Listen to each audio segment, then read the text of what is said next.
Oggi più che mai viene utilizzato il termine resilienza ed è una parola particolarmente diventata alla moda. Genera un effetto di massa molto importante a livello psicoemotivo. Innanzitutto vuole indicare una serie di eventi nefasti globali ai quali dobbiamo abituarci. In realtà la parola racchiude un significato molto più profondo. Spesso utilizzato come sinonimo di resistenza, la resilienza invece indica il grado di sviluppo dei nostri talenti, mentre la resistenza definisce quanto ci opponiamo ostinatamente a qualcosa che può essere sciolto con la determinazione. Indica quindi la forza di opposizione allo sviluppo dei talenti stessi. Comprendiamo dunque che le due parole esprimono aspetti umani molto differenti tra loro, addirittura divergenti.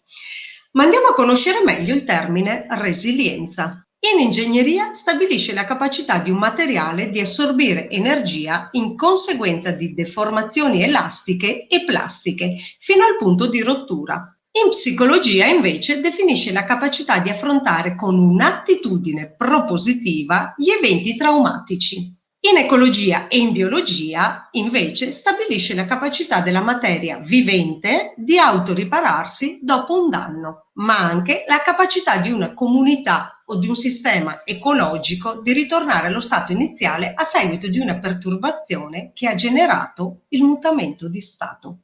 Scendendo un po' più in profondità, quindi intuendo, scopriamo che resilienza deriva dal latino resalio, iterativo di salio, che significa saltare. Con questo termine ci si riferisce ad un'azione di salto ben precisa, ovvero il saltare sulla barca per salvarsi, soprattutto quando questa si è capovolta.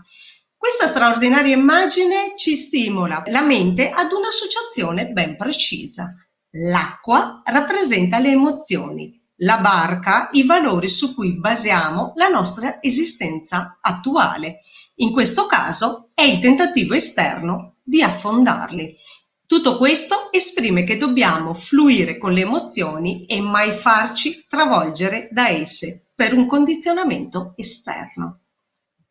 In un'interpretazione diversa di resilienza giungiamo al verbo danzare. E la danza è una delle arti sacre, come il teatro, perché permette la massima espressione dell'io in armonia con la natura. Rappresenta anche il concetto di duttilità nell'essere performante. Dunque, la resilienza diviene una splendida alleata per lo sviluppo dell'intelligenza attiva di una comunità ed è direttamente proporzionale alla capacità di solvere le criticità in un sistema in transizione per tramutarle in potenti opportunità. Un cittadino sovrano mai genera scontro con resistenza, ma utilizza quell'energia in un incontro per direzionarla in ciò che è utile, sia a se stesso sia alla comunità.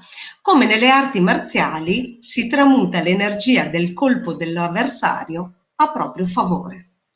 Sigla!